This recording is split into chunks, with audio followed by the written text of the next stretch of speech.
ही आहे पालक पुरी आणि ती देखील हिरवीगार टम्म फुगलेली खमंग अशी आणि खुसखुशीत देखील.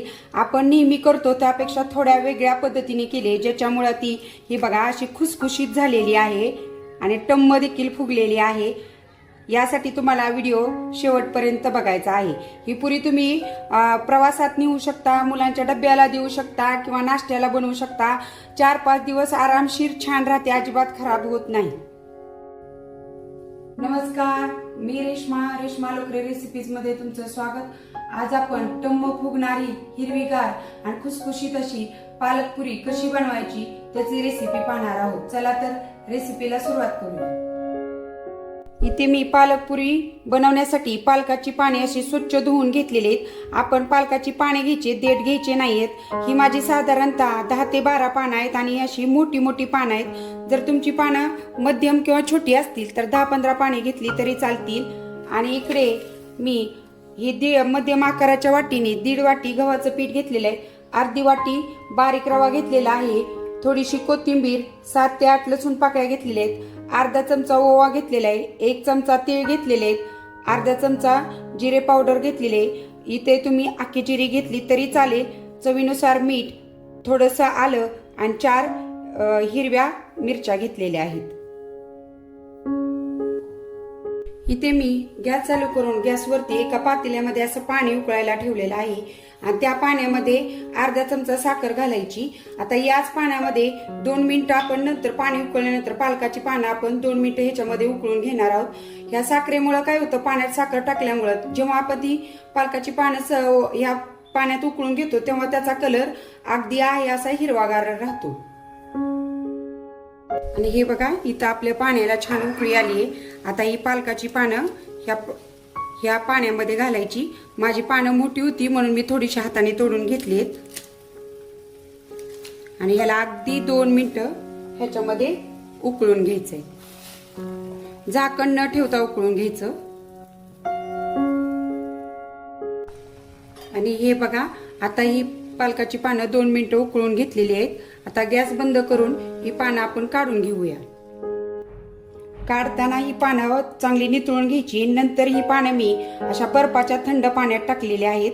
बर्फाचं पाणी नसेल तर साधं माठातलं पाणी घेतलं तरी चालेल. ह्यामुळं काय होतं, या पालकाच्या पानाचा हिरवा रंग टिकून राहतो. सगळी पानं नितळून अशी या दुसऱ्या थंड पाण्यामध्ये घालायची.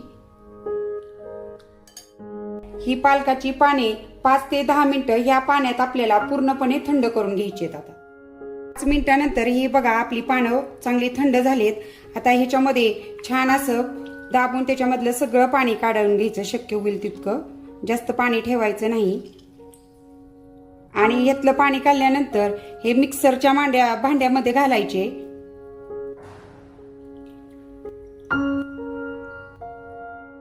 आणि याच्यामध्येच जे आपण घेतलेली हिरवी मिरची, आल्याचा तुकडा घालायचा, ओवा घालायचा, चवीनुसार मीठ देखील घालायचं.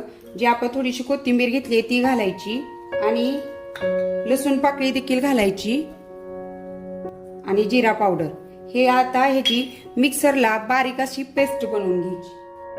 हे बघा, मिक्सरला मी त्या पालकाच्या पानाची छान बारीक अशी पेस्ट बनवून घेतली. वाटताना जर गरज पडली तर तुम्ही थोडंसं थंड पाणी वापरू शकता.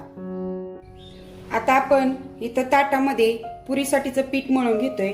त्यासाठीच आपण घेतलेलं 1.5 वाटी गव्हाचं पीठ, हा रवा आणि आपले तीळ हे घालायचं. तिळामुळे छान खमंगपणा येतो पुऱ्यांना. आणि ही आपण जी बनवलेली पेस्ट आहे ती देखील ह्याच्यामध्ये घालायची आणि हे छान असं मळून घ्यायचं. इथं लगेचच आपण पाण्याचा वापर करणार नाही. गरज पडली तरच पाण्याचा वापर करायचा. आणि समजा तुमची ही पेस्ट पातळ झाली तर तुम्ही मी सांगितलेल्या प्रमाणापेक्षा थोडंसं गव्हाचं पीठ वापरलं तरी चालेल.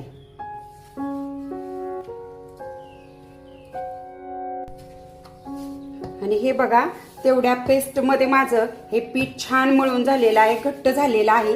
नेहमीच्या आपण चपात्याची कणिक कशी मळतो त्यापेक्षा थोडंसं घट्ट हे पीठ ठेवायचं आहे. आणि आता ह्याला मळून झाल्यानंतर अगदी थोडासा वरून तेलाचा हात लावायचा आणि आता हे पीठ आपण 10 मिनिटं असंच भिजत ठेवणार आहोत.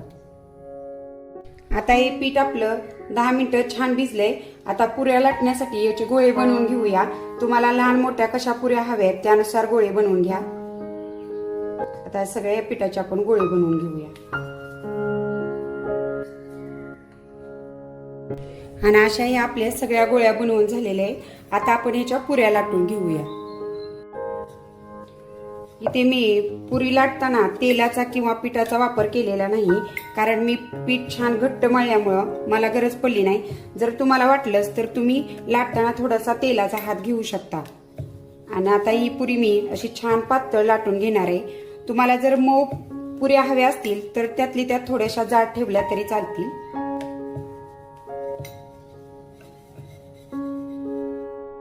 आणि हे बघू शकता तुम्ही, मी अशी पातळ अशी पुरी लाटून घेतलेली आहे. याच पद्धतीने आपण सगळ्या पुऱ्या लाटून घेऊया.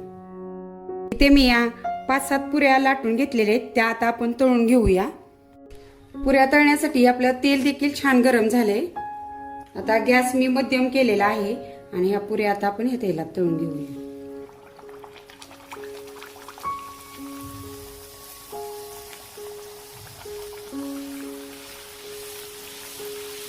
थोडासा झाऱ्याने पुरीवर दाब द्यायचा, म्हणजे पुरी छान फुगते.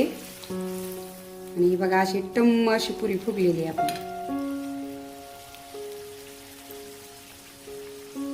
अशी दोन्ही बाजूनी तळून घ्यायची.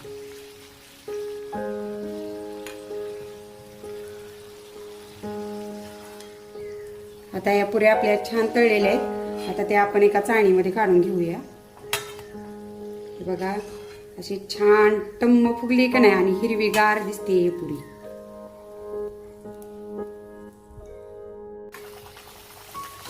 ह्या पुऱ्यांचा खूप खमंग वास येतोय. खूप खमंग लागतात ह्या पुऱ्या खायला.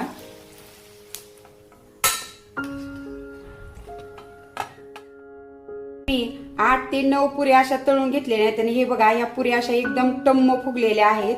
आणि रवा घातल्यामुळं या पुऱ्या बराच वेळ फुगलेल्या राहतात आणि खुसखुशीत देखील होतात. हे बघा, आणि आतून देखील हिरवीगार आणि एकदम खुसखुशीत अशी, अजिबात वातड वगैरे होत नाही. जर तुम्ही पुऱ्या प्रवासाला नेणार असला तर पूर्ण थंड होऊन द्यायच्या आणि मगच डब्यात वगैरे भरून ठेवायच्या. अशी ही हिरवीगार टम्म फुगलेली खमंग अशी पालक पुरी तयार आहे, जी तुम्ही प्रवासात नेऊ शकता, मुलांच्या डब्याला देखील देऊ शकता. नक्की ही रेसिपी ट्राय करा आणि मला कमेंट करून सांगा. तर कशी वाटली आज ही टम्म फुगलेली हिरवीगार पालक पुरी, आणि ती खुसखुशीत. रवा घातल्यामुळे या पुऱ्या एकदम खुसखुशीत होतात आणि थंड झाल्यावर बराच वेळ त्या फुगलेल्या राहतात. आणि प्रवासात नेला तर एकदम उत्तम पर्याय. 2-4 दिवस ह्या अजिबात खराब होत नाहीत. फक्त थंड झाल्यानंतर त्या डब्यात भरा. रेसिपी आवडल्यास रेसिपीला लाईक शेअर करा आणि अशाच रेसिपीसाठी आपल्या चॅनेलला सबस्क्राईब करा. रेसिपी बनवण्यासाठी तुम्ही माझा व्हिडिओ निवडला त्याबद्दल मनपूर्वक धन्यवाद.